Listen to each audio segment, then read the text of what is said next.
Greetings, programs. Get your ass in here. Welcome to the test pilot edition of the Geeks from Apartment 2 podcast. We are recording from Apartment 2 Studios, located somewhere deep in the heart of Rock City, New York. I am your host, or one of your hosts anyways, Alan One, the geek with a voice, the fat lady's choice, the one that keeps his panties moist. Shut up. Shut up. Sitting across from me is the co-host, my co-pilot, my ace boom coon, and yes, I can say that because I'm black. Why don't you tell everybody out there who you are, man? Well, I'm known as Brother C around here. I just got into this biz, and I hope it treats me right, just like DJ Allen One, who didn't say his name. He gave this whole preamble, but didn't say his name. Whatever. Go fuck yourself. Whatever. Well, Brother C over here, Whatever. DJ Allen One over there, main brother, A number one. It doesn't seem, I want to say like we're clipping, but it doesn't seem like we're clipping. Anyways. So, yes, welcome to our adventure through virtual fairyland. Yes, I am Alan One, by the way. And I think because this is the test pilot of this show, that first of all, if you're hearing this, know that this is just as raw as footage as you're gonna find. Footage on an audio podcast. By Absolutely, the way. Good job, mate. This is not. There's no condom on this one. There's no Trojan. This straight like raw up the butt. Oh, Jesus. You understand what I'm saying? so you gotta deal with that. And if you are hearing this, understand that we do not have a platform for all this right now. We're hopefully gonna figure out a way to get this out to the masses. Yeah. Hopefully through a podcast network that a friend of ours is on right now, and so we're hoping that happens. Let me tell you something, see. Go ahead. This is redemption for me. Being on this mic after 9 years is fucking redemption. This is our fucking show. We can say whatever the fuck we want. We can say, do whatever the fuck we want. And so, what is this show about? Really? Well, L. Yeah. Let me just say this real quick. Yo. You know the one biggest thing about the shovel? Is that it was a groundbreaking invention. Got it in. Gotta get the dad joke of the day. Here we go. That's gonna be a that's gonna be a very recurring theme. I'm gonna sneak these in, every now and again. That's I imagine. But you know what? I think what we should do is just go with basic introductions. I'll start off first. I am Brother C. Let me just put this out there right now. I do the video games. I do anime to an extent. I really ain't got time to sit down and watch something for 30 minutes, but I'd rather read it. Avid philosopher. I read anything out there. I love to learn. And guess what? I'm also a degenerate, gorehound, anything under the sun. I'm past the point of shock at this point. So, I've known this guy over here for better half of a decade. Yeah, man, I was thinking about that today. We've known each other for like 13 years now. Yeah, I mean, since I got up here, I'm a transplant from New York.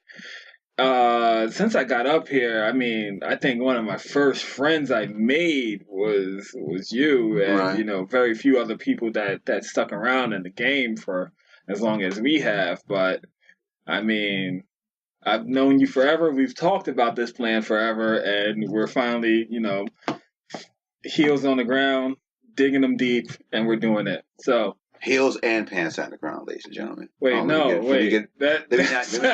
me not deep throat this fucking mic. Like, act like I know what I'm doing, folks. Yeah, and that's one thing. You actually have DJing experience. Well, yeah. Let me get into that.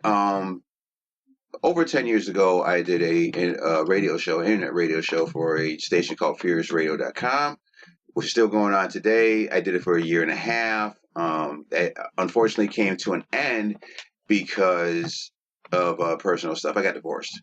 I can talk about that now. See, back then I'd be like, no, don't ask me. Don't ask me that shit. The fuck is wrong with you? Don't ask me about my life. But today I can talk about it. So, like I said, this is why this is redemption, because it's been over 9 years, almost to the day. Because the last Alan One show was the Saturday before Valentine's Day. Oh, wow. Yeah, you know what I'm saying? And here we are. You know what I mean? So this is why it is redemption for me. And again, we've been talking about this for quite some time. Yeah. How long we've been talking about this? For years. Yeah. Talking about, we should get a podcast. We should get a podcast going. Blah, blah, blah.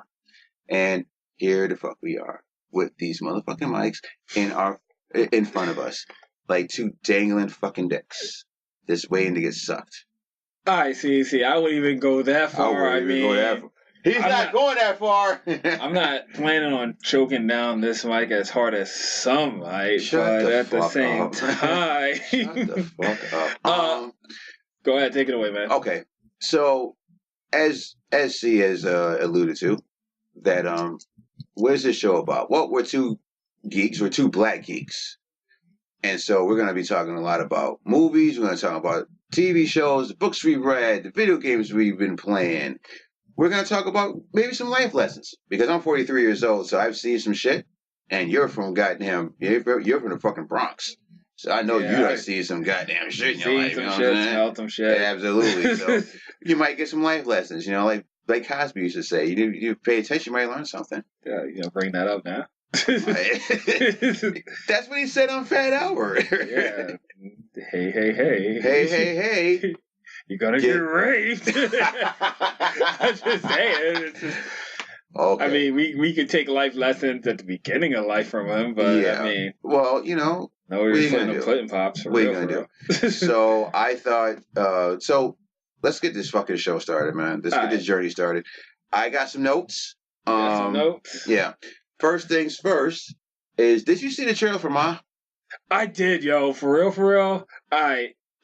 Let me take a sidestep on that. At first, I thought it was the dumbest fucking trailer ever. Like, just the idea of it. But as I sat down, I've watched it a bunch of times because, YouTube will just throw it up before every video. I started thinking it was better than it should be. Like, it's essentially the story that everybody that has at least gone to college or at least had a heyday in high school had. Mm-hmm. And it's just the idea that, I want to still be that cool guy. It's kind of old man in the club syndrome, right? Mm-hmm. Where it's like, I gotta be that cool guy. I gotta hang out with these kids. But that person's also a psychopath that, probably murdered every one of their friends. So as I, sat down and watched that trailer, I was like, hey, it grew on me. What do you think? It's funny because Octavia Spencer in real life looks like she'll stalk you. You know what I mean? Yeah, for real. Like, if she bought you some drinks, she looks like she would be on your Facebook page the next day. Like, what the fuck is Octavia Spencer doing on my fucking Facebook page? I'm looking forward to it. Yet another Blumhouse production, which, if we're being honest, Blumhouse is rapidly turning into this generation's Hammer films in a lot of ways. Yeah. For so long it was Lionsgate, I feel, that was the place to be if you wanted to do a horror flick. But it seems like now it's Blumhouse. Well, the thing is like Blumhouse buys everything. I mean, it's like, I gotta, I'm sure we could sell them the plans that we had for films. I was about to say that because there's going to be at least one recurring joke on this show. Yeah. You have 3 ideas for movies. One is called The Thing That God Forgot, which I'm not even sure what that movie is. I just love the title of it. All right, so let me cut you off for a second. So The Thing That God Forgot, right? It's actually all 3 of the films are based off of like those old, WPIX Saturday afternoon movies where you got like Hell Comes to Frogtown and goddamn what's the other? Nah, Food for the Gods with the giant rats, right? Or of unknown origin. Yes, or Amazing Stories. Anytime where you had this Saturday morning feature, right? And so the thing that God forgot is one of them, and that is at least Abomination plus something else, just to give people an idea. But there's also Den of the Crab People, right, which spawned off of a dream I had where like these elephant people, like they were like man elephant minotaur hybrids. So basically, you. Shut up. Because this is an audio podcast and people can't hear. They can't see you. Yes. But let me paint a picture for you, ladies and gentlemen. God, Rembrandt. What if Grimace wore nothing but tracksuits, like Russian tracksuits? That's Brother C. God damn it! You understand what I'm saying? So I want Eddie wore like Raj from What's Happening glasses. I know that some of you fucking Thundercats out there like, what the fuck is What's Happening? That's why you have Google. Yeah.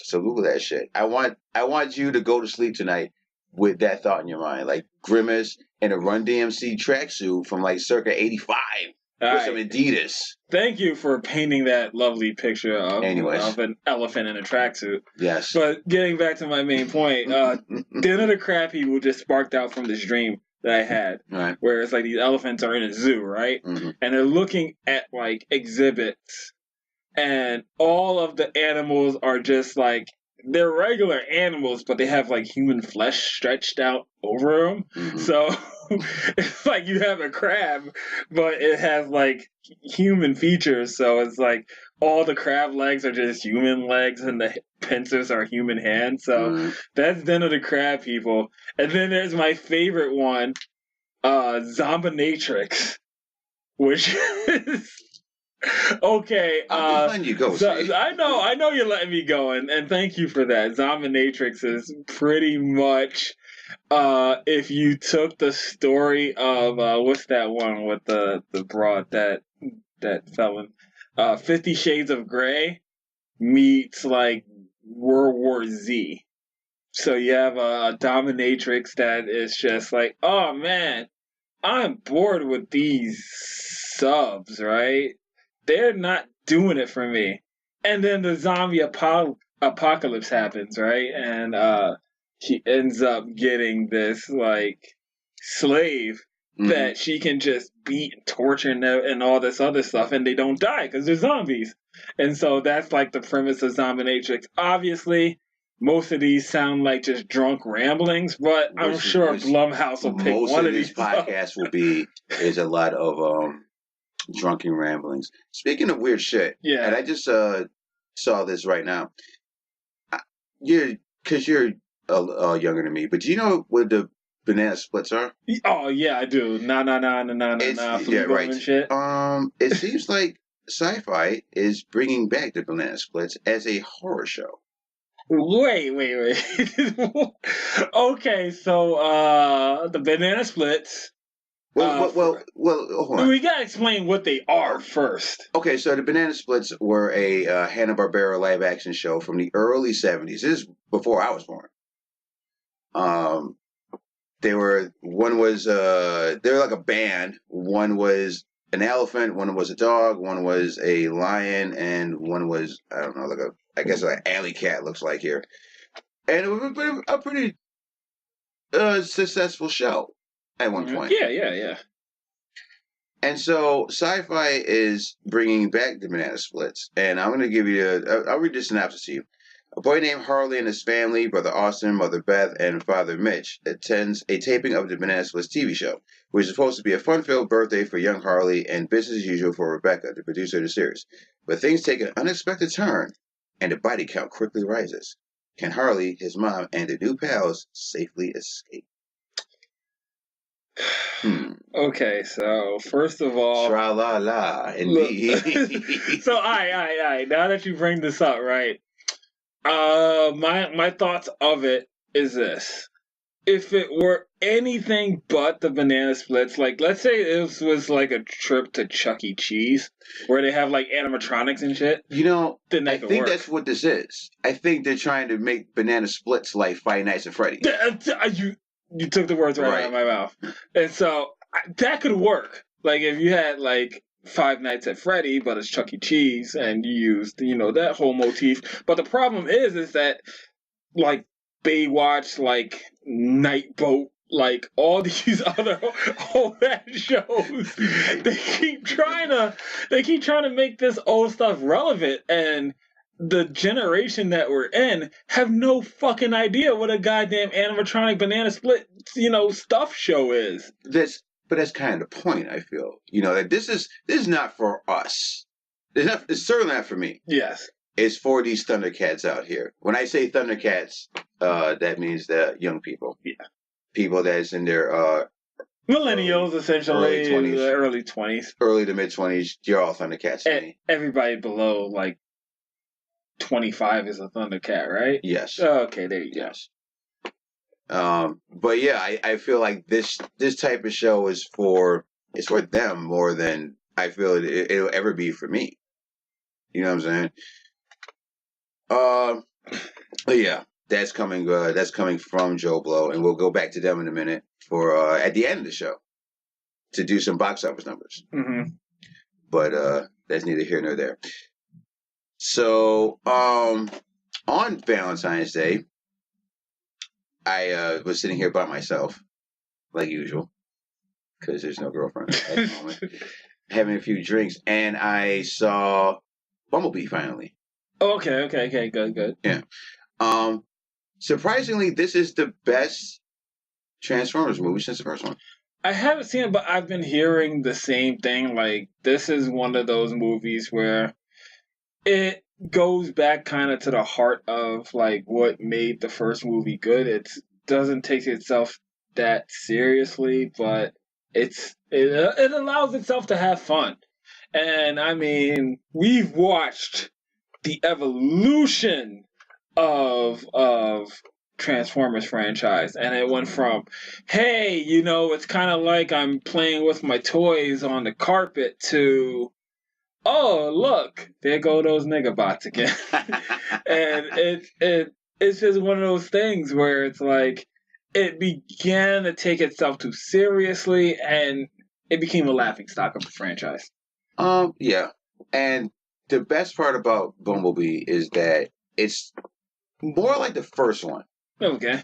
But much more scaled down, because there aren't so many Transformers this time around. There's really 3. Okay. It's Bumblebee and the 2 bad Decepticons, and that's it. Who are the bad Decepticons? I have no idea their names. Rickshaw. One was Rickshaw and Bitchbot. We'll go with that. Okay. We'll go with that. Rickshaw and Bitchbot, because one of them was a chick. Oh, great. Yeah. Your favorite. The chick's doing shit. No. Oh, no, we're going to get into that. Another time, another place. Oh, no, we're definitely getting into that. Okay. There's more chicks doing shit later on.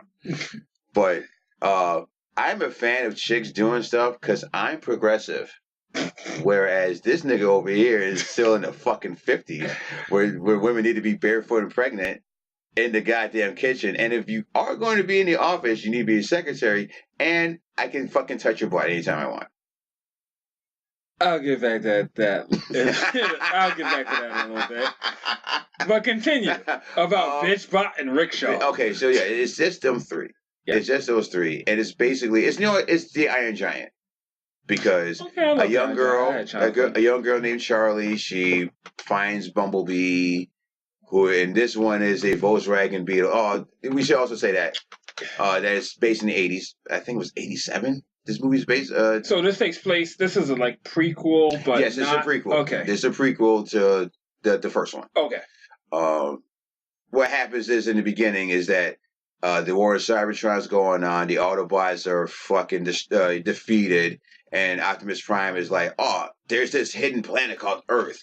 Bumblebee, I want you to go and see and scout this fucking planet, and then we'll come when you give us some shit." Yeah. Fair enough. Yeah. Yeah. So, yeah, because everybody loves dead air. Fuck but, you. Yeah. but, They'll learn sign language, motherfucker. learn that sign language. Damn it. But, it's, so yeah, so she befriends Bumblebee, and it's like like E.T. and all that. Okay. They learn about each other and begin to trust each other and all that. And, they end up trying to fight these other two Autobots. That's the robot side. Now the human side of the villains. None other than John Cena. John Cena's in this? Yeah, and he plays the bad guy. So there you go, wrestling fans. Yay, the Marine. The heel turn that you always wanted happens in Bumblebee because he's the bad guy. And, all right. And he's not that bad, actually. He's not that bad. I think he's going to have the same career as The Rock, where he's going to be in a lot of silly shit. Because he's so big, like, you can't... He's not going to do a whole lot of dramatic shit. No. I did like him in Blockers, though. He was funny in that. Yeah, that was really funny. Good. Yeah, I did like him in that. So, and he was good in this as well. I liked him in it. So, I feel like right now he has a budding career? He has a bright future in Hollywood. All and right. He's doing this at the right time. Yeah. Because he's my age, and I can't see him doing too many more WrestleManias. I mean, yeah. Come on now. But I like Bumblebee. I don't know if I would have put it on my list as far as hold on, because these peas are popping. They're popping in my fucking in my headphones, and I can only imagine. Soften it. Soften those peas. I don't know how you soften. You can soften stool, but not pea. That's kind of an uncle joke, but we're not gonna talk about softening peas yet. Pea. But yes, I do like Bumblebee. So let's talk about something else. All right. Elimination Chamber. I am a WWE fan. There's people that know me in my personal life. Know that I'm a big wrestling fan. And the latest pay-per-view was Elimination Chamber this past Sunday. Now, I have a whole bunch of notes for this show. All right. Before I let you carry us off into 3, 2, 1 Elimination Chamber, I will also say that I am more of a outlying fan. I only really watch the events when I, get a chance to chill with you, but you definitely give me the highlights. You will watch only 2 events every year. WrestleMania and WrestleMania. Yeah. And that is it. No, but see, the thing is this. Slight digression. Apparently, every person that works at my job in a certain capacity loves wrestling. And that seems to be like across the board from, job to job that I've worked at. When I meet a person that is, in this air quote capacity, wrestling is their number one activity. So, the fact that I have people that will actually ask me, hey, did you see this? Or sign to me, hey, did you see this? And I'm like, yeah, I did. And, it's a great event. That actually draws me into at least checking out, Botchamania or, something on YouTube that is related to that event. So I have something to bring to the table. Mm-hmm. But you are definitely the wrestling aficionado. Yes, I am. But, and that being said, this is not a wrestling show. It's not a wrestling podcast. Nor do I really want to be lumped in with the IWC. Yeah. Or the YWC. I feel like there are better people out there who are much better and more in depth about what's going on in wrestling. I will talk about it from time to time, and mostly WWE, because I don't watch Impact, I don't watch New Japan, I don't watch Ring of Honor, Subterranean Lucha. Don't watch that shit. You know what I'm saying? Wait. To cut you off real quick. Yo, New Japan is like, as I said before, I love manga and anime and stuff like that. That thing is phenomenal. The production value, the stuff that they do. You might actually consider like being a little bit more invested in it, but okay, you know, I should be more invested in all of this, but my point is that I don't have the time or the money to sit down and watch all this bullshit. If that was my job to do that, if I was Brian Alvarez or Dave Meltzer, you know, that'd be one thing, but I'm not.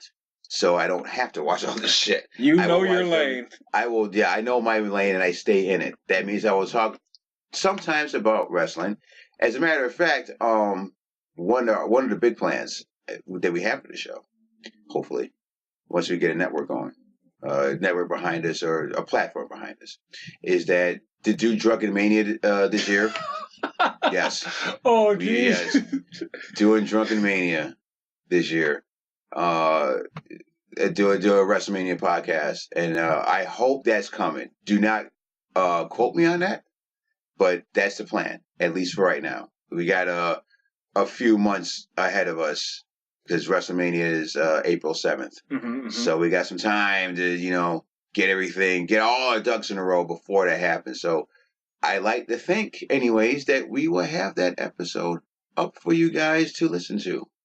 And if we're being honest, I hope you guys are enjoying this podcast right now and my fucking explosions. Because this pop filter is cheap as rock. So that's why I don't have one. I have to go out and get a new one. This fucking studio Apartment 2 Studios has been put together with duct tape and silly string. It costs some money, but we're not where we are yet. Anyways, so let's talk about Elimination Chamber for a minute. Yeah, go ahead. It was happened Sunday night, and they crowned, they say, the first ever WWE Women's Tag Team Champions. Wait, what? Yeah, that happened in the Elimination Chamber. How does that happen, though? Because, I mean, mix it? Well, I'll tell you how it happens. Okay, go ahead. I'll give you the details. The problem that I have with this is that this is not the first time WWE has had women's tag team fucking champions. I want everybody who's listening to this test run right now to go to WWE Network. Go to the first Royal Rumble back in 1988. And you will see the women's tag team championships defended.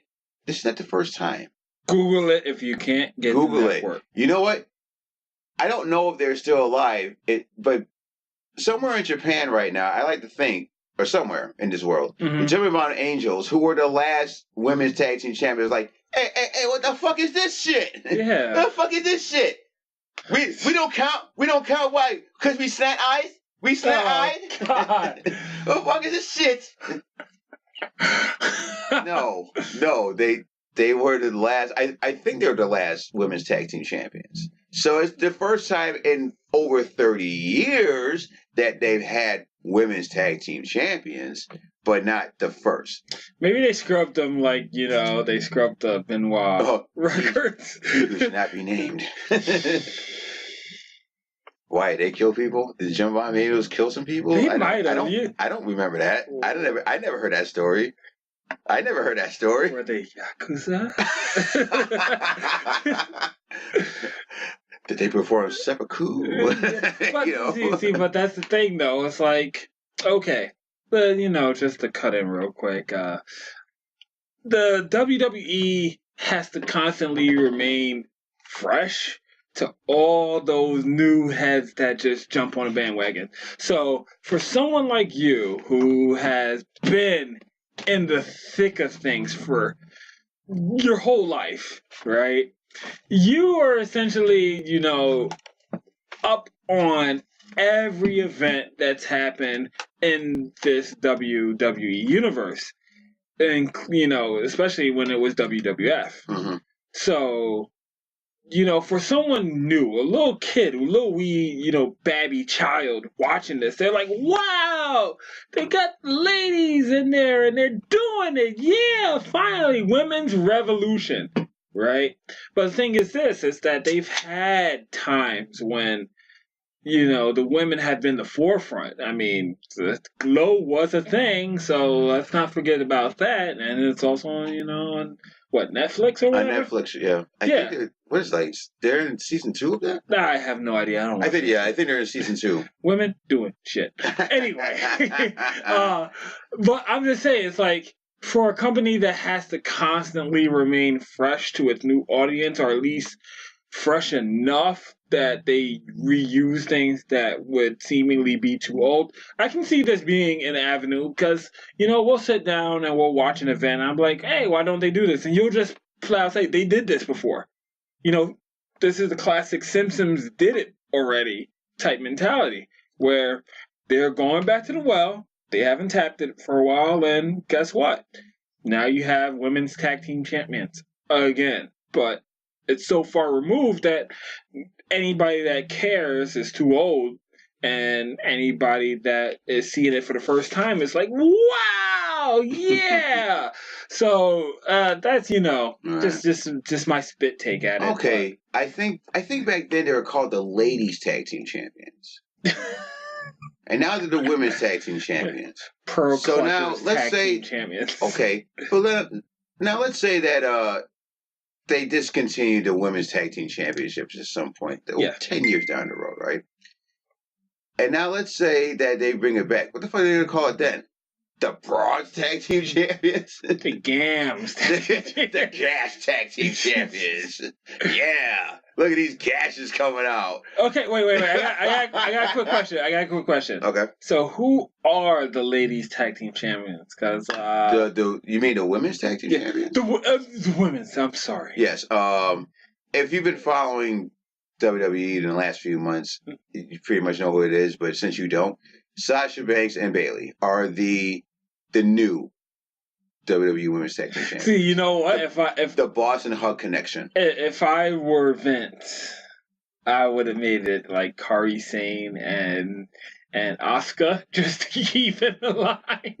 Actually, that'd be a really good tag team. Because for real, Kairi Sane is like my favorite, because I mean, like I said, anime. She jumped right off the Sailor Moon screen. And Asuka is just she's rugged. She's rugged as fuck. She's great. She's great. But I mean, that's my take on it. That elimination chamber match, it was good. It was good. It was a good match. It was a good match. So yes, they are the new women's tag team champions, and they announced that because people are like, well, where are they going to defend these belts? What brand is this going to be on? I hope they fight Strowman. Just Strowman and Nicholas. Bring it back. Bring that shit back. Oh, shit. So little intergender shit, and like Bayley just gets just punched in the face. Poor girl. No, they said that these belts will be defended across all brands. So Raw, SmackDown, and NXT. Okay, fair enough. And any team can challenge at any point. So if you're obviously Sasha and Bayley are on Raw, if somebody on SmackDown wants to say, hey, we want to shot these belts, there you go. All right, fair enough. You know what? They cast a wide net. And I like that. I like that they're just doing one set of women's tag team champions and not doing two. But I'm sure that's probably coming sometime next year. I just assume. Fair enough. I mean, at the very least, they're future-proofing their brand, so that you don't have to see the same what's her name, Irish Lass Kicker, the Man. No, not Charlotte. No, the Man. Oh, Becky Lynch. Yeah, Becky. The Man. Oh, I thought the Man was Charlotte. No, the Man. No. See, that's the problem. You haven't been watching wrestling in quite some time. Becky Lynch right now is the biggest star in the. Really? Fair enough, man. In my hand is the new Pro Wrestling Illustrated year-end awards issue, and look who's on the cover. Look who's on the cover is the Man, Becky Lynch, who won Woman of the Year. I thought in the beginning that she won Wrestler of the Year because let's be honest. Yeah. there's been no bigger star besides maybe Ronda Rousey of this past year than Becky Lynch. Like the first half of the year was Ronda Rousey. It was all about Ronda Rousey. Yeah, it was. They had to sell that. But the last half of the year has been all about Becky Lynch. Absolutely, she's the new Stone Cold right now. Fair enough. Yeah. She turned heel, and now she's just all. No, WWE tried to turn her heel, and the fans were like, "No, we're not having none of this shit." Whoa. So boo. So they've been her stock has risen by leaps and bounds. Oh, absolutely, to the point where, once we get to WrestleMania, the main event will probably be Becky Lynch, Ronda Rousey, and Charlotte this year. You know what? And this will be my like kind of how you call this the closing of that WWE chapter. I personally did not like Ronda Rousey. I'm not closing the chapter yet. Yeah, no, F you. I still have notes. Oh, fuck your notes. I have notes. I came prepared. I came prepared. Anyway, as I close my chapter on this, one, Charlotte grew on me. Lopsided boobs be damned.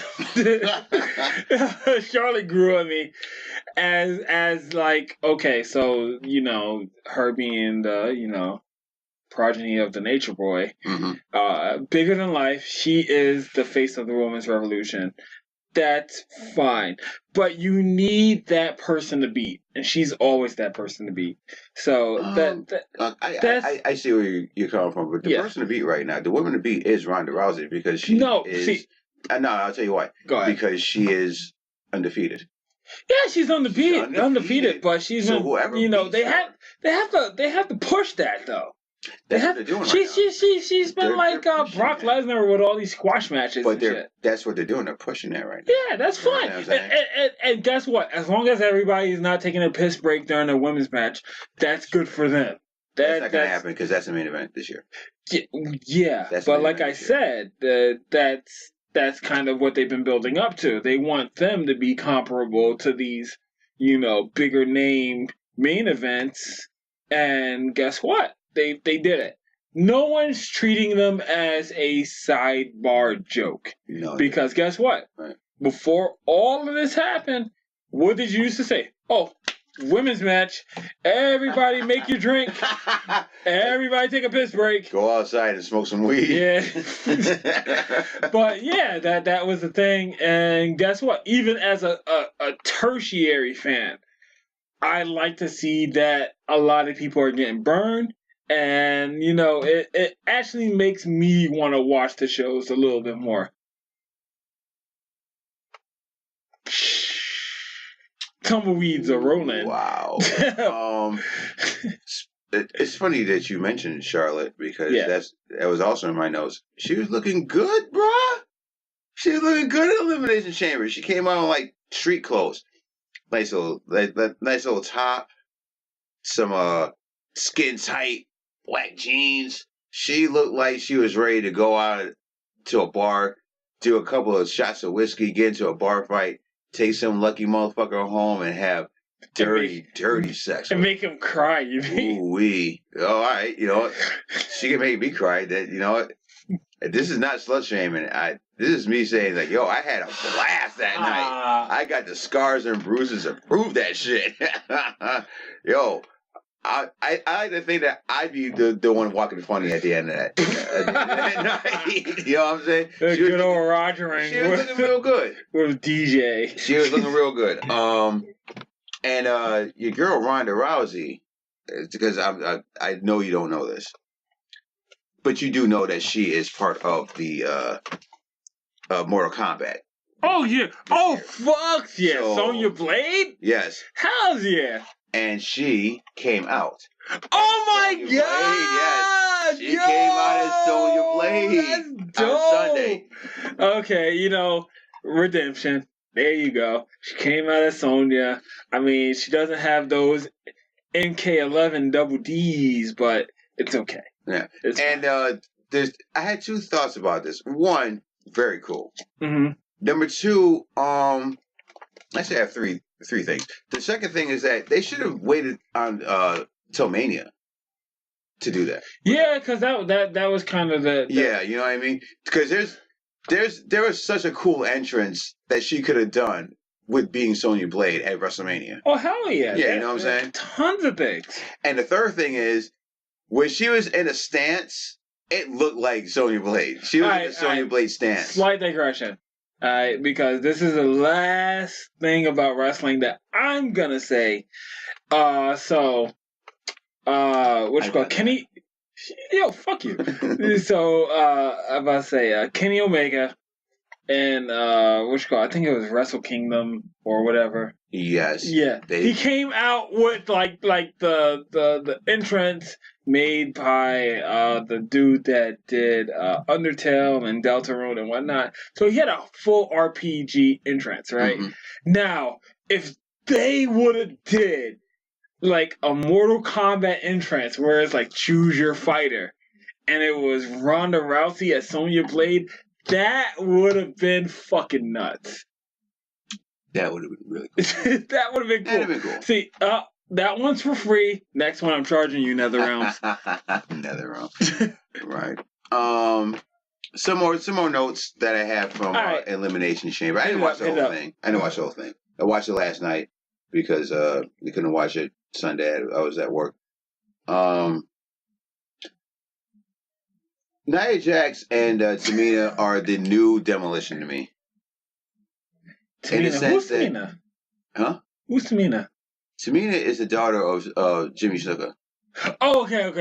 Yeah, the other Samoan chick. More like LOD, but continue. Well, no, because LOD, like if you look at LOD like in '82, they were fucking jacked to the goddamn gills. Whereas you look at Demolition from like '88, they look like they never ever hit a gym. They're like those old power lifters with triangular weights. Right.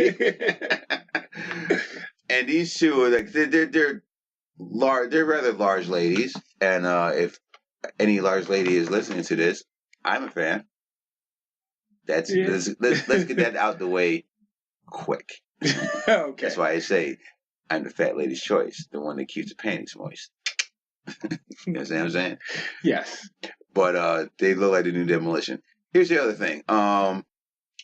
So they advertised a documentary that was going to play after Elimination Chamber about Mark Henry. To which I said, fuck right the fuck off. Yeah. Fuck off, Mark Henry. But not really. Yeah. Because he did, first of all, he's been in that company for a very long time. Yep. He deserves that spot in the Hall of Fame. And all the accolades. And he seems like a nice guy. You know, outside the ring. Yeah. But the reason I say fuck Mark Henry is because I can't play WWE 2K because of him and you. Yep. Fuck that shit. Made you retire. I retired from WWE 2K.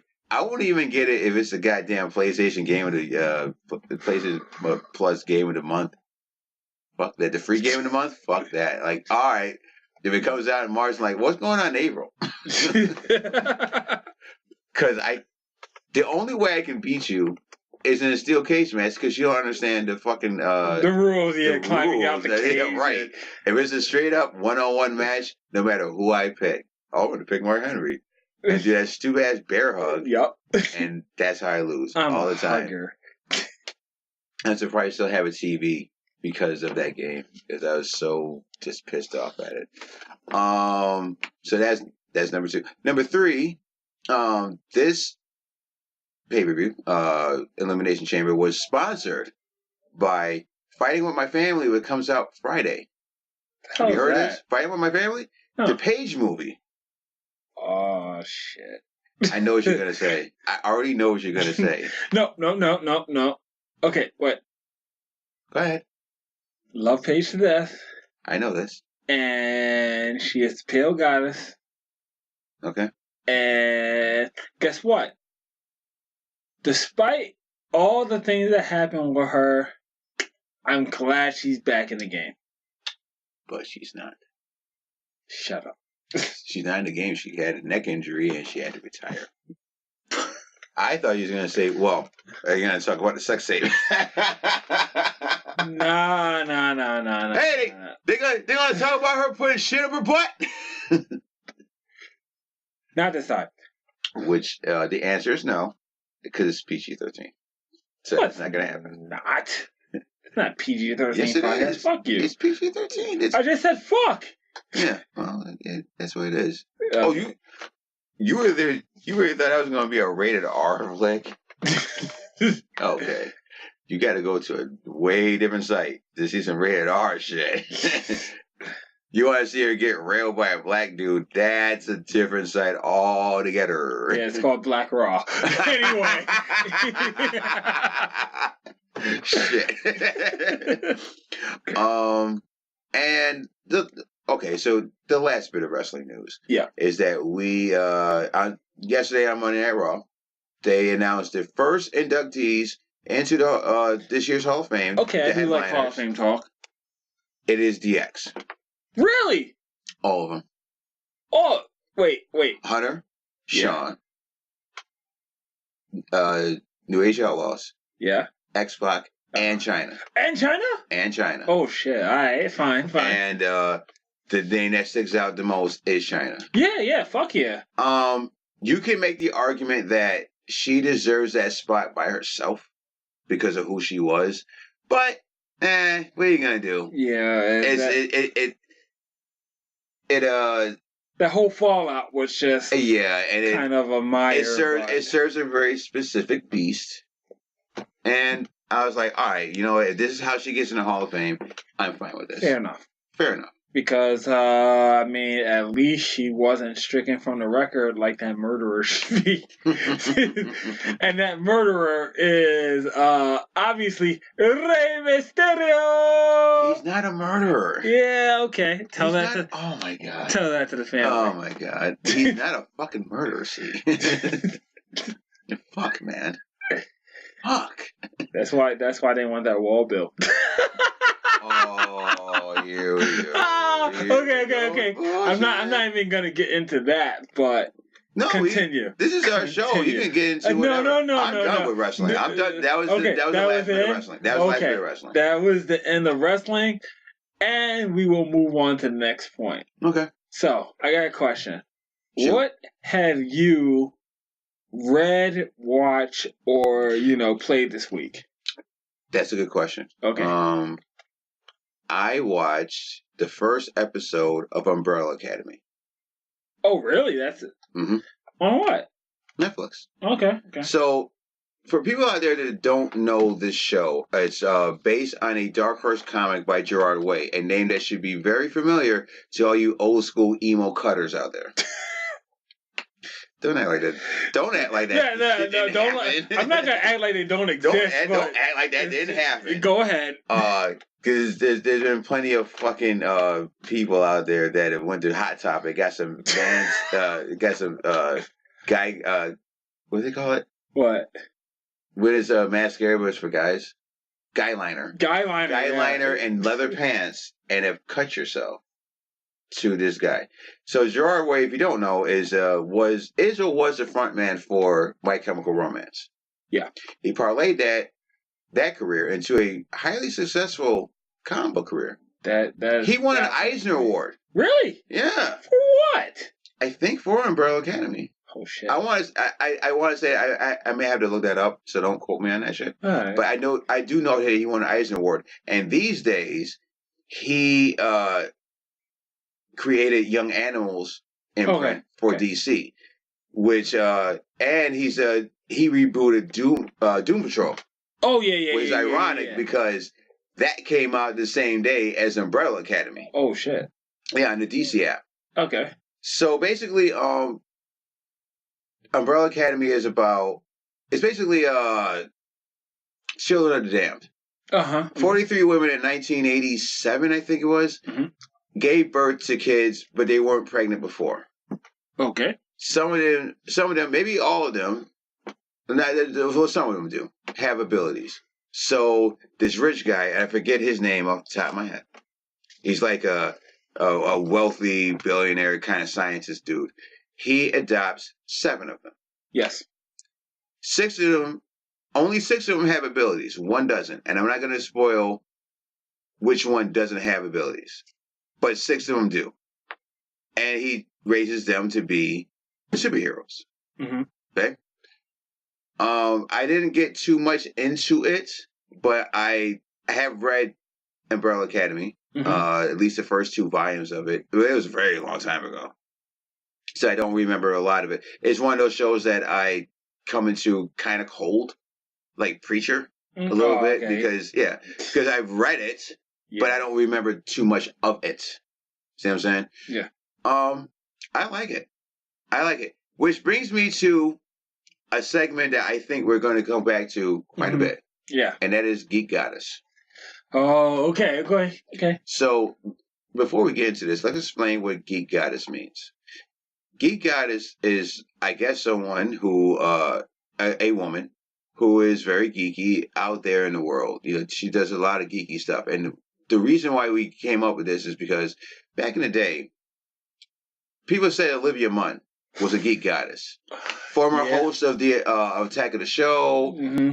And for so long, it's like, oh, she's a geek goddess. And we were both like, bullshit. Yeah. Just because you dress up as Wonder Woman or one of the Wonder Twins does not make Psylocke or whatever the fuck have you. That's my point, though.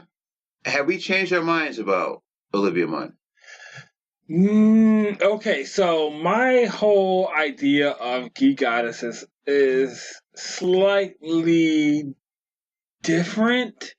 I won't even say it's different, but it's askew, right? So I view geek goddess as someone who is like fully immersed in geek culture.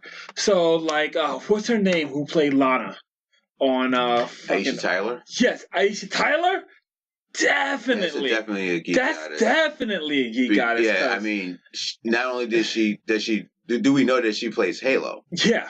She also hosted E3. Yeah. So that's the thing. It's like, it's not enough to just, okay, I'm going to cosplay as Hot Chick in X movie and get paid dollars for it. Yeah, I've seen a fat chick in a fucking Princess Leia outfit once before. Does it make you a geek goddess? Yeah, it's probably more anyway.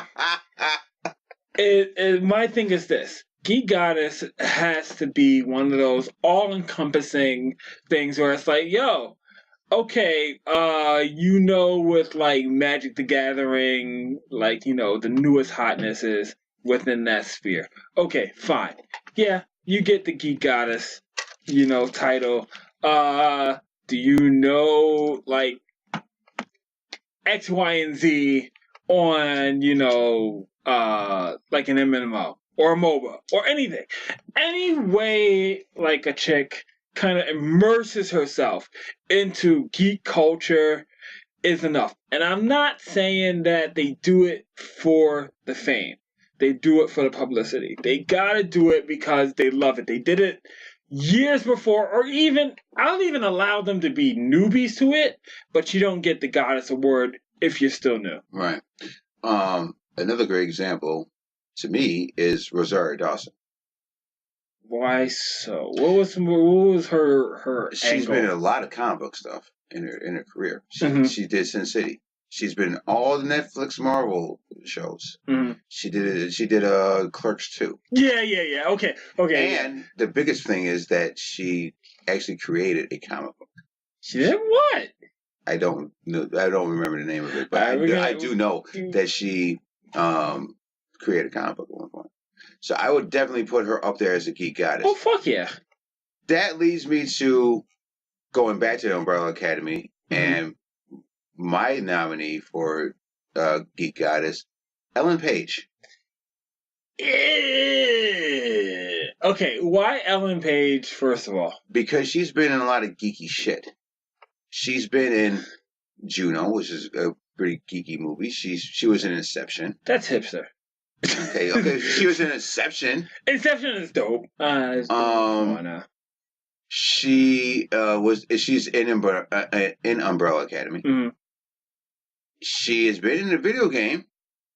Yeah. Beyond Two Souls. Yeah. And if we're being honest, creepy if you look at boy in this show, because she doesn't wear makeup, that's like, wow, That's an Ellen Page that I don't. That's an Ellen Page that I really don't need to see, but I probably would if I was dating her at like 7:00 in the morning. That's that. Like Yeah. I got cold in my eye. The other thing is that if you look at The Last of Us, yes, the character of Ellie was clearly inspired by Ellen Page. how would you say that? Did you play that game? Yes. You know who Ellie is? Yes. Look at her. She looks like Ellen Page. If you're going to do back then that movie, fair enough. You would cast Ellen Page as Ellie. Okay, fair enough. I can see how you would. I think she's a very hidden geek goddess. I think that's fair enough, but at the same time, I don't know. Isn't she like super duper like? I mean, unwashed, super duper pro feminist type deal, like activist type I don't think deal. so. You don't think so? No, I don't think so. I could have sworn I may be having my my. I think you got your wires crossed. I might, and then that's fair enough. We're not really fact checking while we're sitting here, so we do not fact check. Geeks in Apartment 2 does not fact check shit. That's fact checking is for nerds, not geeks. Yes, there's a difference. But what you call it? You know what? I'm gonna throw my hands up and just let that one fall where it does. All right, well, but that's my thought. I think she's a very underrated geek goddess. I think. See, now that we bring this up, I don't know who I would put as a geek goddess because it's like it's one of those things where it's a very high pedestal, right? I mean. We could do like geek gods because I feel like that's easier. That's stupid easy. That's stupid easy. You got to put like Stan Lee up there. You got to put Kevin Smith up there. He's geek. Period. What? God. He's that's God. What I mean. Yeah, that's what I mean. Like He's not even like. Who? I mean, Stan Lee? Yeah, that like beyond Zeus and beyond. I mean, we're talking Titans. We're talking Judeo-Christian like. And on the seventh day he rested after Spider-Man was made. All right. So it's like Stan Lee. It's more fun to do ladies because it's a little bit harder to. It's definitely harder. To pin down. Who is our geek goddesses? Yeah, I mean, you know what? So I'm gonna but go. I'm definitely putting Rosario Dawson up there. Rosario Dawson. Geek goddess. That you know what? That's fine. She's a Nick Cage of not Nick Cage, but Nick Fury. Oh, about this. Oh yeah. Does all the bullshit? It'd be great if she was like the Nick Cage of female actresses. So we got Rosario Dawson as that lieutenant. Yes. Yes. Manny would be a way better movie if Rosario Dawson. Yes, if it was a lesbian-driven flick. Oh shit! That would actually be. But you still got to put Cheddar Goblin up there. Oh fuck yeah, Cheddar Goblin. No, but she is Nick Fury of those Netflix shows. Okay, yeah. You know what? She's aligned herself where, I mean, it's always profitable to be, and I mean Netflix has been, the premier platform to have your new show on, and if you just so happen to be, I mean, not Daredevil, not Jessica Jones, and not Punisher, all those shows that got relegated to the future Disney network. You have segued into the next point. Okay. Are we done with Geek Goddess? You know what? Are we done? I think we can be done. I'm gonna take a real quick piss break. Hold on. And all right, then you hit that up.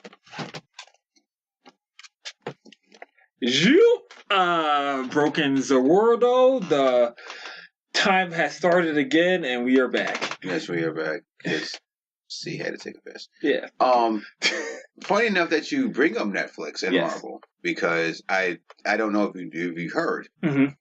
But they have officially canceled Punisher and Jessica Jones. Yeah, I To did. no one's surprise. No, I mean, Yeah. Disney has their vice grip lock on all that, and they're starting up their new network, right? Yeah. So Which I don't know when that's coming. No one really knows, but the Yeah. problem with that is that, I mean, yeah, they're probably gonna have like your Disney classics, and pretty much you'll get your Disney afternoon stuff. But at the same time, you're probably gonna get a pretty good gap between people finishing off their Daredevil and their Marvel series that are on there. But at the same time, you can't knock them for wanting to have a lock on their most profitable icons. Mhm. But at the same time, those shows started really falling off in quality while they were on Netflix. So, Well, I mean, Jessica Jones is not a big loss to me because I didn't like the first season of that shit. But people like the first season of Punisher. yeah, People first like season of Punisher the was last season dope. of Daredevil. I see. I didn't finish it, so Really? I mean, I'll have to dip back. And you know what? Because you are a person I share my Netflix with. Mhm. When I jumped on this morning and it said, "Oh, you finished Daredevil," and you finished. Fucking hood. Yeah, fuck you. Fuck Anyway, that, so when I jumped on this morning, I was like, "Okay, I feel like watching this movie on the bus." I was like, "Oh wow, I didn't realize I finished all these series." All right, great. Now I gotta go back to the beginning and watch them. All right. But what you call it? When it came to Punisher, I loved Punisher and I loved Daredevil because they felt like the hardest shows that Marvel was offering at the moment compared to Jessica Jones and Luke Cage. Luke Cage just felt like Black History Month and whatever month you were watching it in. And Jessica Jones was just like one of those detective series where you could have solved the problem at the beginning, but no one wanted to turn to the last page of the Choose Your Own Adventure and just solve the problem. They just kind of, okay, we're gonna go through this door because it's a door. We're not gonna shoot the guy. It suffers from Bond syndrome where you got the problem, you got the solution is killing the thing, and you don't. So that was just kind of my thoughts on those shows. But all in all, I do look forward to more of the Marvel, air quote, Netflix series continuing on a different platform. I'm just not gonna really waste my time paying for another rumors thing. is that some of them are going to Hulu. Really? That's a rumor. That's just a rumor. Some of these are going to Hulu. Man, that's just so. And I don't see that happening. I don't see Disney trying to have anybody else but them make money off of Marvel or Star Wars for that matter. They own it, so I don't blame them. They own that shit. So I don't see them trying to, oh yeah, keep making fucking Luke Cage. Yeah. They're not gonna fucking do that shit. Nah. Nah. For what? For what? For what? Yeah. So that's that. On that pretty much takes care of the entire Marvel Netflix thing. Yeah. But they got other comic book properties. That's the other thing. Okay, go ahead. They got other, comic book properties like Umbrella Academy. They bought the Miller World universe not that long ago, so you're going to see more Mark Miller stuff on there. Oh, yes. I hope we get, like, Chrononauts. I got a question, because I remember this was brought up a while ago. Mm-hmm. And I'm a huge Garth Ennis fan, right? Right. Biggest, right? So, The Boys. I remember someone saying that was going to be a show eventually. We saw a trailer for that. Really? I think that's still coming, yeah. I think that's still coming. I think that's on, It's certainly not Netflix, and I don't think Hulu. I think it's Amazon Prime or something like that. Oh shit! All right, well, Hey, listen, while we're sitting here, like pissing on fucking Amazon Prime, yeah, they do have Man in the High Castle. yeah. You know what I'm saying? Yeah, I do remember that. And the Marvelous Mrs. Maisel. Yeah, So they have some shows. they definitely made their bones, but they need some more But they, like content. Yeah, they need that one show. And it might be the Marvelous Mrs. Maisel. That might be their biggest show right now. mm. Is that? But that one show that everybody's talking about, like, oh, I saw this the other day. Whoa, Yeah. You know what I'm saying? Yeah, I feel you on that one. I do. All right, so what's been going on in your world? What have you read and what have you seen? So, okay, one thing that I've read, right? And I brought this up a while ago before we started the podcast era, was Vinland Saga, right? Manga and this and the third. And it's essentially Vikings, right? So if any of y'all that love that show Vikings, it's a weird tale because this is like straight up historical fiction, right?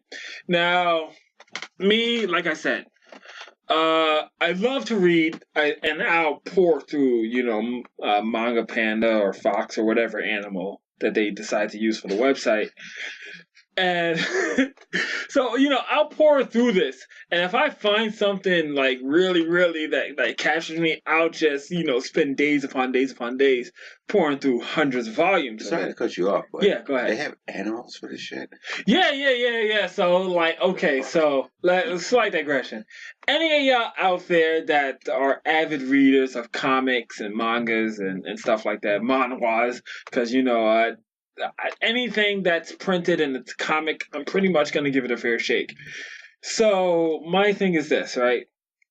I'll go to the site, technically probably shouldn't be representing this because, it's... Don't do that. Don't do that. Oh, fuck you.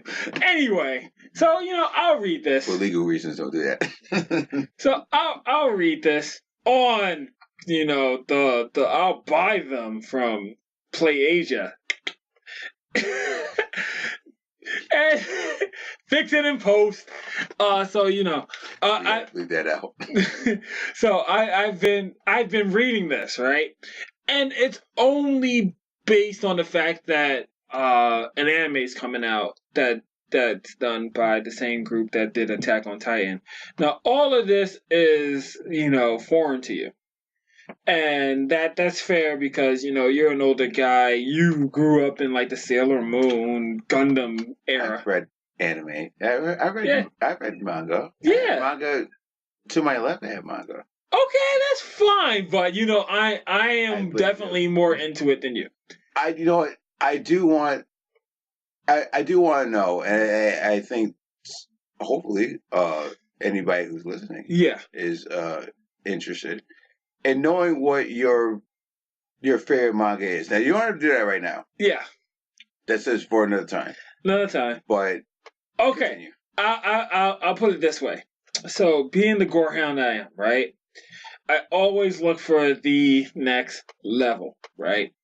And I was on YouTube, and you know how the thumbnails are like, oh my god, the most shocking, the most egregious, this, that, and the third, right? So I did fall into a thing called DeadTube, right? DeadTube is, how do I put this? The Serbian film of mangas. We will talk about We will definitely get into what a Serbian film is. Film is at some point. And that is just, let's just say this. It does not shy away from any taboo being used as a focal point of the story that they're trying to tell or the entertainment that they're trying to bring forth. So I've definitely been running through DeadTube, Vinland Saga, and I have a whole litany of, popular mangas that I read.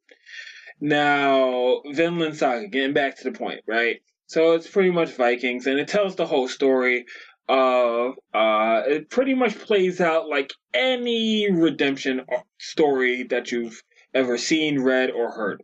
You have a kid, his dad is killed, he wants revenge, he joins a band of brigands that do raiding parties and, rape, pillage, plunder type deal, and he's doing this for revenge. And then you have a whole arc where he is doing, I've done this whole life on the battlefield before the age of 20, and now I'm going through arc of redemption, and then we are at the point where things are progressing where I honestly think this ends with the Vikings settling in Minnesota. I do think that this is where this ends. And I hope that's where it ends because I would love for this to transition from crazy Japanese manga to Fargo. Hey, it is in North America, eh? Yeah, but like I said, that's one of the things I've been pouring all of my heart and soul into reading and just consuming. Game wise, I've been PlayStation has their free game of the month, so I'll get those. And go ahead, jump in. Yeah, what's going on with For Honor? I have not played that yet. I actually think I deleted it. Really? But Apex Legends was one of those things I jumped into, and it is literally the darling of the battle royale genre, and everybody and their mother loves it. And I believe it's killing Fortnite, so thank God for that because I'm tired of all these. Everybody and their mom is streaming this. So I am actually glad to see that this is a new face in the genre. But at the same time, I hate Battle Royale. I hate everything about it. I hate the running around. I hate the getting your loot and the whole, fighting phase. It's very slow time to kill type deal. I agree. So my whole thing is I tried it. I leave it for the people who love it. I'm just kind of really biding my time until Devil May Cry 5 comes out. And I know you played the demo. I played the demo. Yes, that shit's fire. It's fire up to a point. I still say they need a dodge button. They do have a dodge button. That's bullshit. No, they don't. It's like circle or something. Anyway. Yeah, if you have enough power to dodge. If you don't, then you have to jump. Well, guess what? Bullshit. You don't have to dodge if you're killing everything in front of you. That's bullshit. No, okay. What you get, and I was doing that until you got to the boss, and it was like, oh, I can't dodge. This is bullshit. Yes, you can. You're just you forgot where the dodge button was. Get the fuck out of here. See, get the fuck out of here. It's some bullshit. But, okay, so that's what I've been reading, right? Okay. Now, I'm going to take a little slight, aside to what I've been watching. So, the Oscar movies are, primarily, a lot of them are on Netflix, which is fantastic. Yes. But I watched Roma. Oh, finally. You saw Roma. I saw that. But my movie that I fell in love with was Buster Shrugs. Which is not nominated for Best Picture. No, it's not nominated for Best Picture. I don't even remember what it's nominated for. I saw a video that said, this movie is nominated, and guess what? It's actually really good.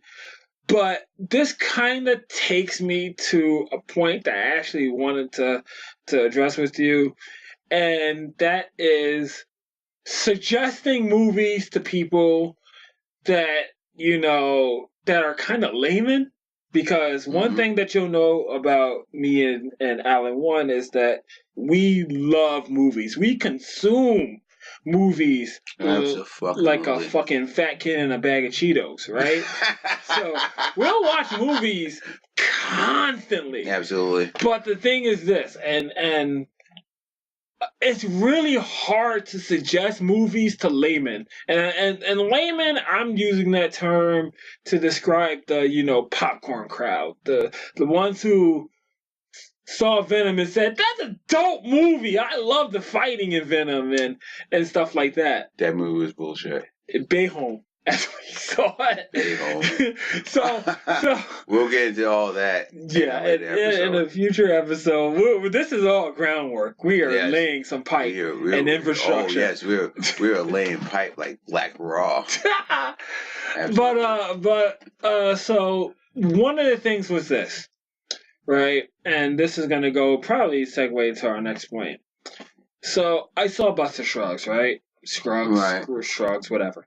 And I thought the first story in it, because it's an anthology piece, right? And it's a Western. And the first story got me fucking hooked. It's banana fucking clown shoes, Looney Tunes. It's literally Looney Tunes with people. Death included. And it's like, I watched this and I'm like, yo, this movie is dope. And so, like, the next day, I go into work and people are like, hey, what did you do this weekend? I tell them about this movie. And I'm trying to convey what this movie is, and it falls on the deafest of ears.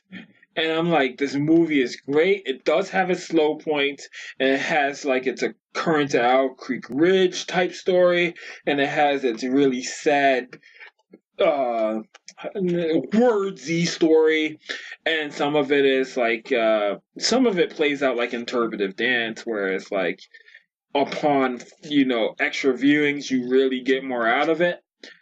But I had this problem where I'm trying to explain this movie to people and all I'm getting is nerd or what the fuck? Why would I sit down and watch this? So I propose this question to you. What was the hardest sell of a movie that you've had to a layman? Because that was definitely my hardest sell. And it's a fantastic movie, but I don't think enough people are going to see it. You mean like recently? Recently or of all time? I don't really care. Like, that's the hardest movie you saw. Recently, Roma. Yeah. I like Roma. And I understand why it's nominated for Best Picture. Mm-hmm. But to try to sell that to a lot of people is like, the people that I know, people that I work with, they're not going to watch that. I told only one person that you should see this movie. For everybody else, it's like, nah, you're not going to like it. You're not going to like that movie. Yeah, because, I mean, it's a really slow roll. And because the first half of that movie, you know what? I thought Roma is like, I compare it to Heavy Rain. That game, Heavy Rain. Yeah. Where in the beginning, you're like, what the fuck is this game about? Yeah. You know what I mean? Like, there's so much bullshit you have to do.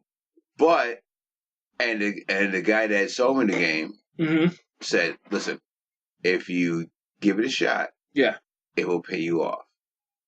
And I feel the same way about Roma. If you give it a shot and you sit through it, at the end, it will definitely pay you off. But you got to go through so much bullshit. Yeah, see, that's the thing. And we'll use this term a lot, like, who has time for the bullshit? Yes. Right? Which we do.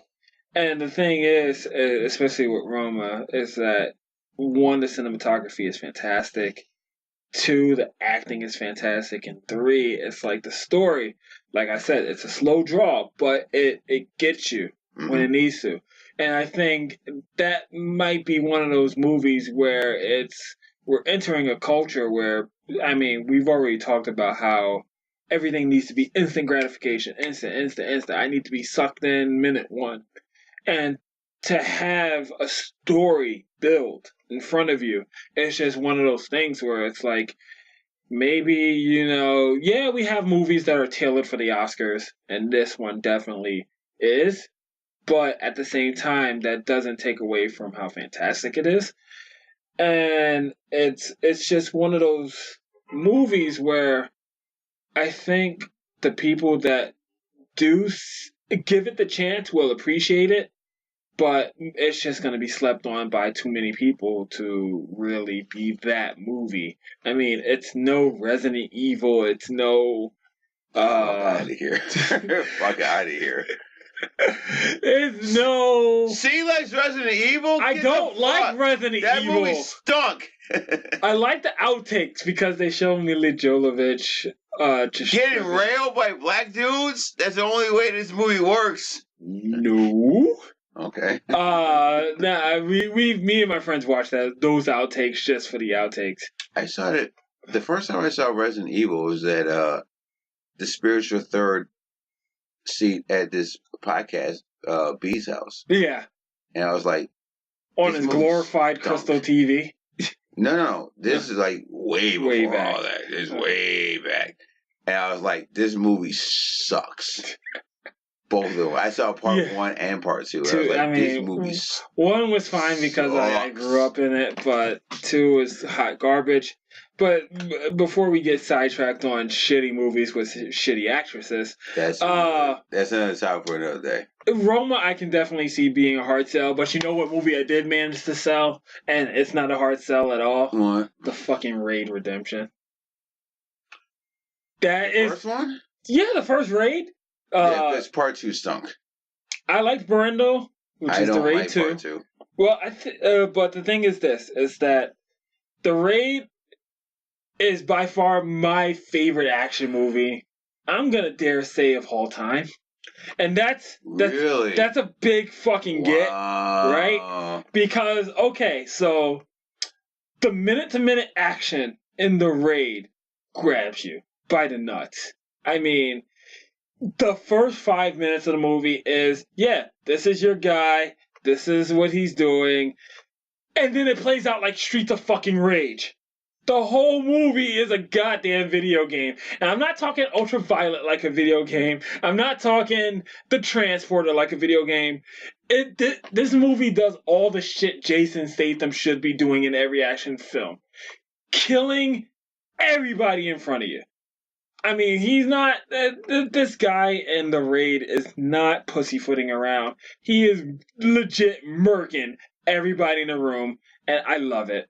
And because the choreography is fantastic, I don't need a fucking story. This is the one foreign flick where I tell people, turn off the subtitles. You don't fucking need it. You don't.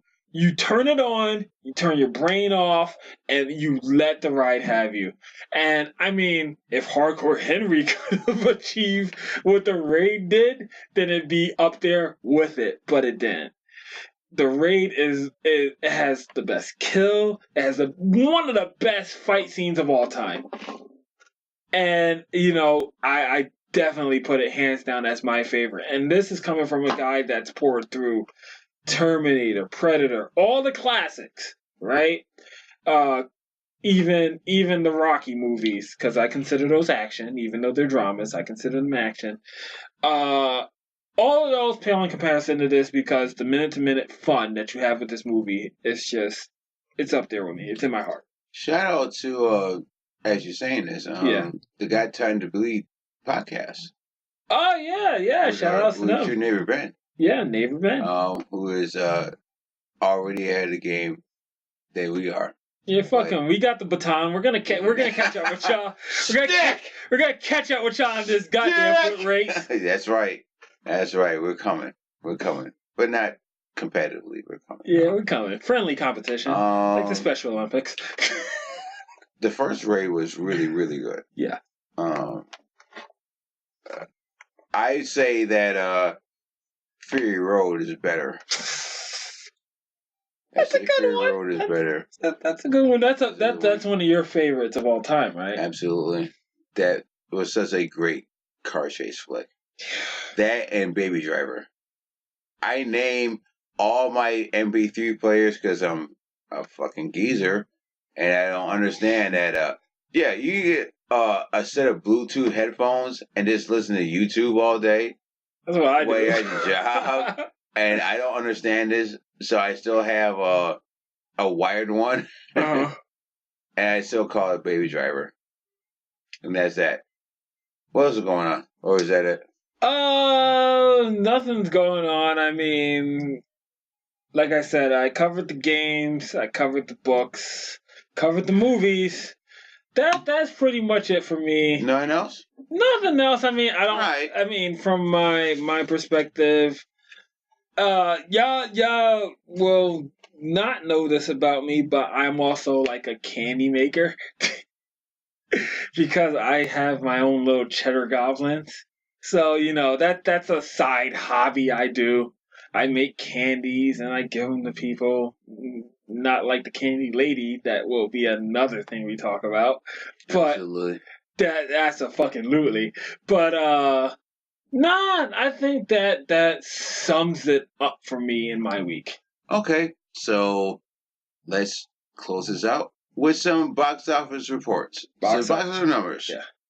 These are the top 10 movies of last weekend, including Valentine's Day, Oh boy. which I sat here and got drunk and watched Bumblebee, which I think I said That's already. code for jerking off. I know. I got drunk and watched Bumblebee. That's not at all He's filled with his stick shift. fucking cold or anything.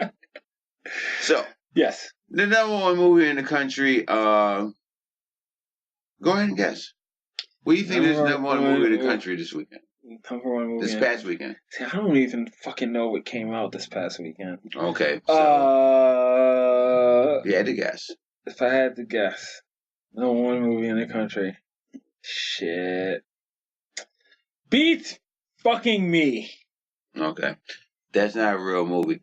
The number one movie in the of the country this past weekend was Alita Battle Angel.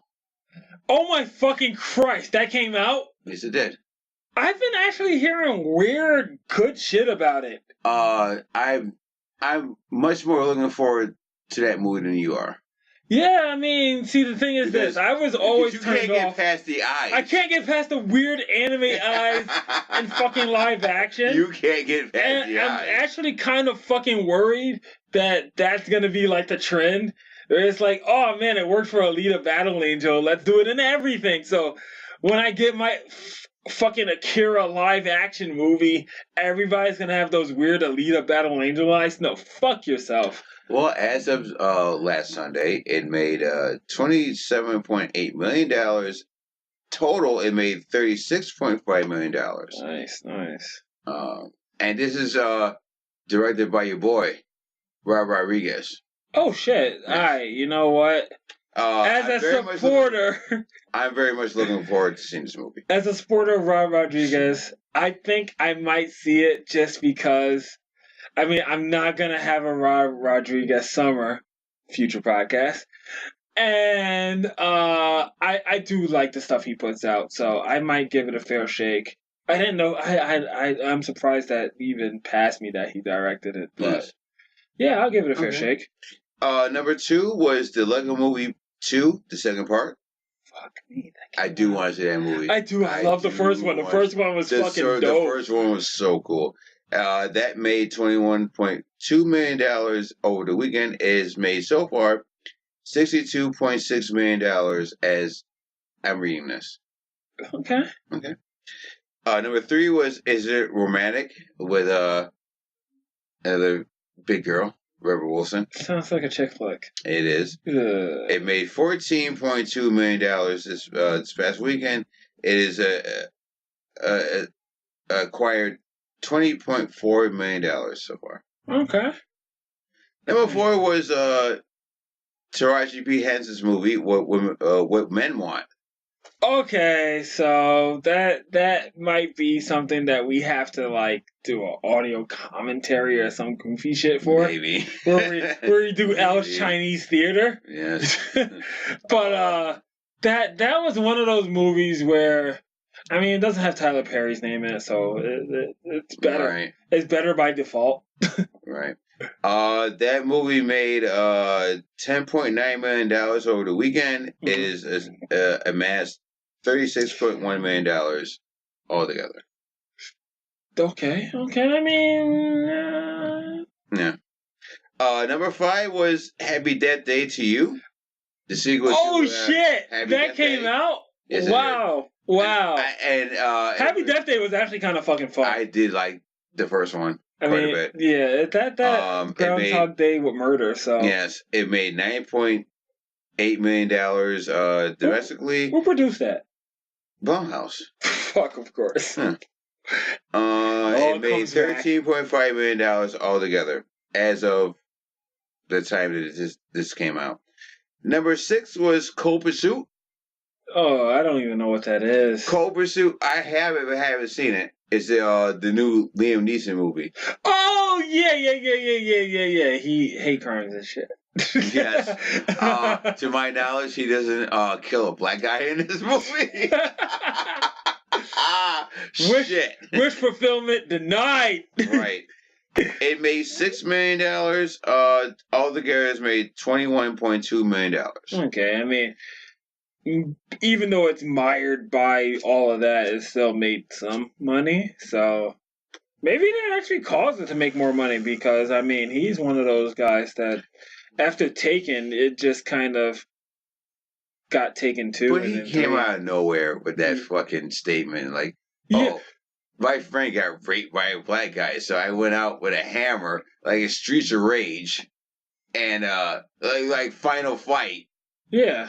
Oh, I went out like Double Dragon to try to. We might have to talk about that in Ireland before that. I mean, how you know he wasn't fighting like McGinty from fucking Punisher? Fucking fuck you, gold teeth and shit. Yeah, right. Okay, so number 7 was the Kevin Hart movie, The Upside. Yeah. It made $5.5 million.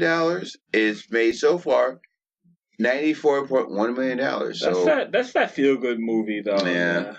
Yes.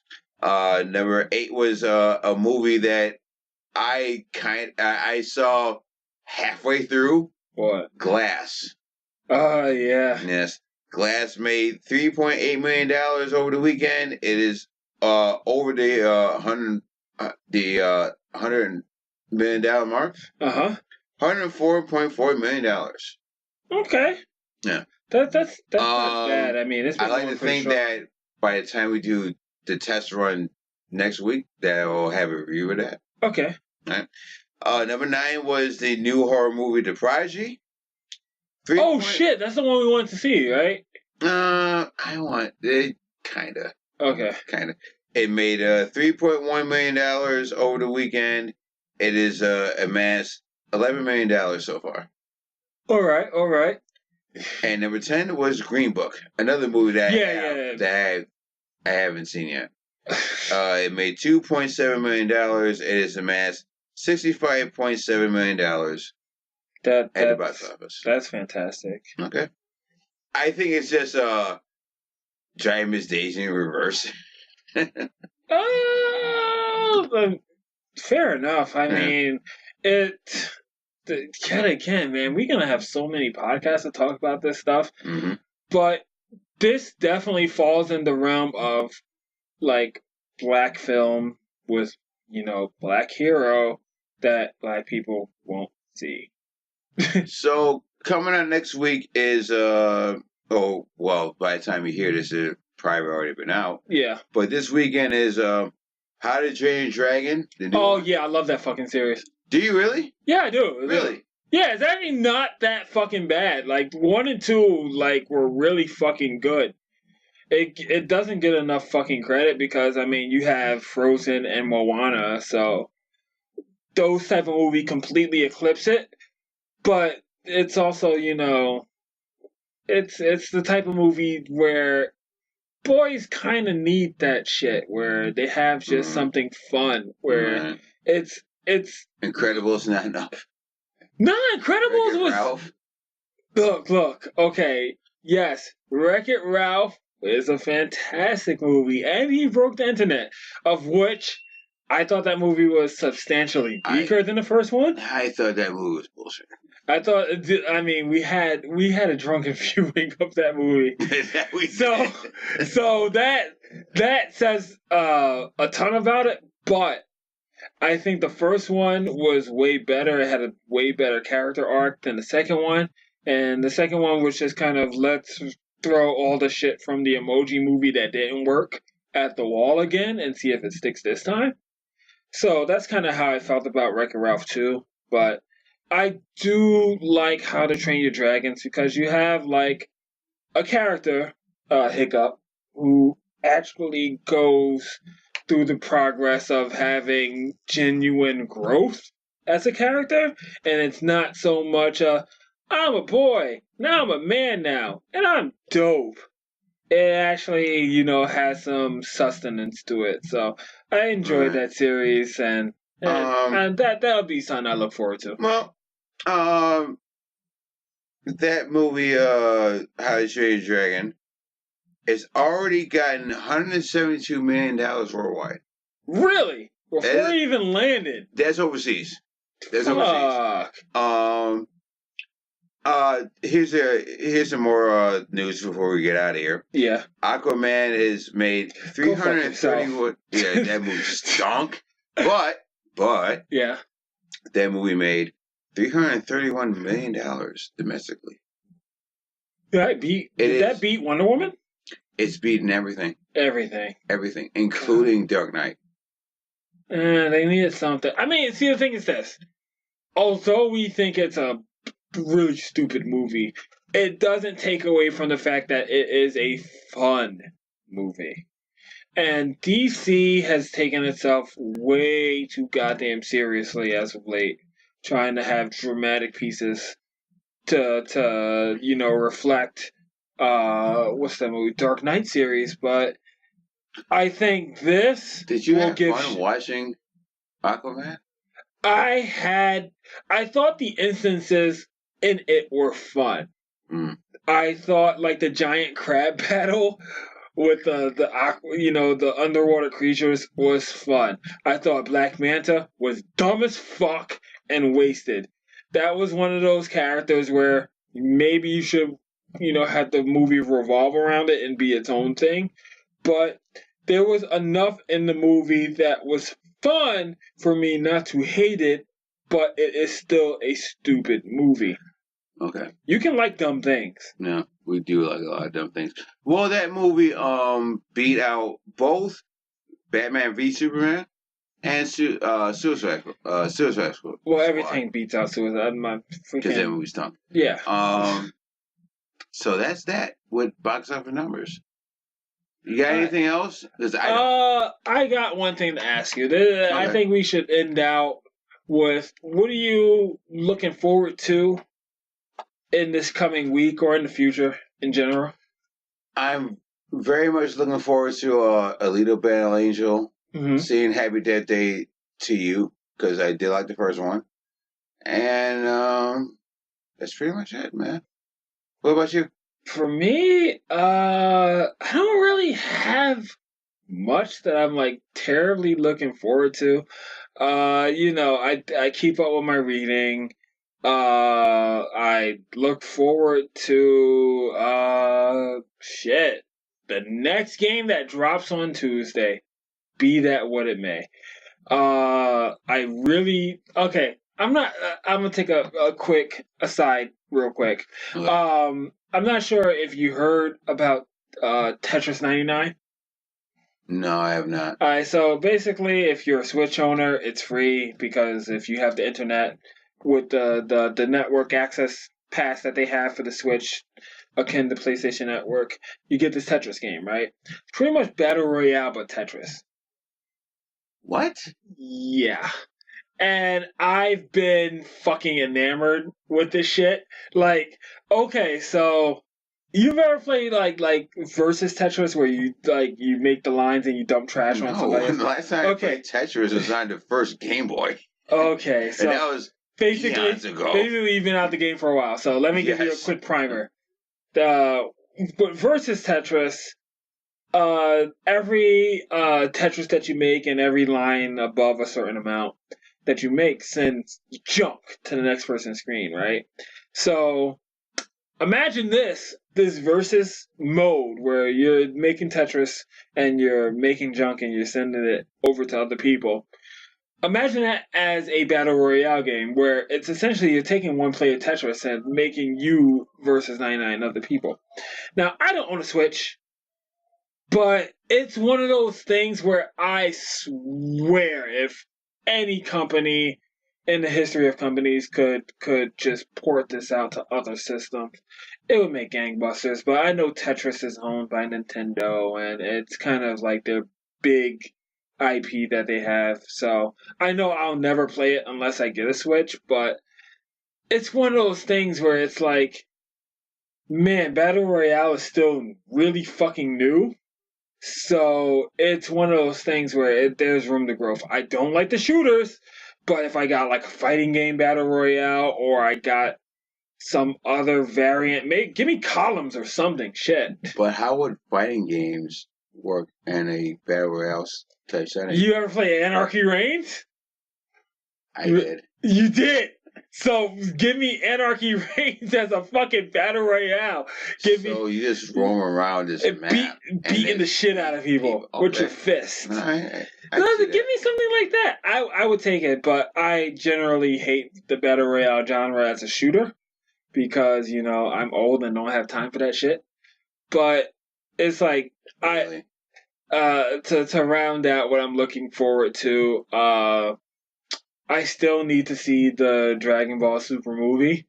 I know you had a couple of coworkers go see it, and it's playing in local theaters. Yeah, and I had no time for that bullshit. Yeah, you don't have time for that shit, but it's fine. I do. I got that to look forward to, and I'm playing a few games to bide my time until Devil May Cry comes out, so I'm gonna continue doing that. Other than that, that's all I got. And that's all I got as well. So this has been the first test run of the Geeks from Apartment 2 podcast. I've been Alan 1. He's been Brother C. And as always, hopefully, doors are always open. We'll see you next time. Peace. Peace, y'all.